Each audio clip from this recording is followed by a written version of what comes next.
પપ્પુને PM બનાવવાની કલ્પના પણ કેવી રીતે થઈ શકે? કેટલુંય પીઆર, કેટલાય ઇન્ટરવ્યૂ, પણ પપ્પુની છબી? गोडसे ने गांधी जी को इसलिए मारा क्योंकि वो कॉन्स्टिट्यूशन के खिलाफ था। गोडसे ने गांधी जी को गोली से मारा। गोडसे इस संविधान के खिलाफ था। कैसे दे दूं मैं इसको वोट? कैसे देखूं मैं इसमें अपना फ्यूचर पीएम? गांधी जी को गोली 1948 में मारी थी और कॉन्स्टिट्यूशन 1950 में बना था। सही बोलते हैं बाबा। શું તમને પણ લાગે છે કે રાહુલ દિવસ રાત જૂઠ જ બોલે છે? પપ્પુને પીએમ બનાવવાની કલ્પના પણ કેવી રીતે થઈ શકે? કેટલુંય પીઆર, કેટલાય ઇન્ટરવ્યૂ, પણ પપ્પુની છબી? गोडसे ने गांधी जी को इसलिए मारा क्योंकि वो कॉन्स्टिट्यूशन के खिलाफ था। गोडसे ने गांधी जी को गोली से मारा। गोडसे इस संविधान के खिलाफ था। कैसे दे दूं मैं इसको वोट?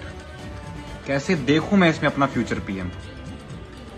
गांधी जी को गोली 1948 में मारी थी और कॉन्स्टिट्यूशन 1950 में बना था। सही बोलते हैं बाबा। શું તમને પણ લાગે છે કે રાહુલ દિવસ રાત જૂઠ જ બોલે છે? પપ્પુને પીએમ બનાવવાની કલ્પના પણ કેવી રીતે થઈ શકે?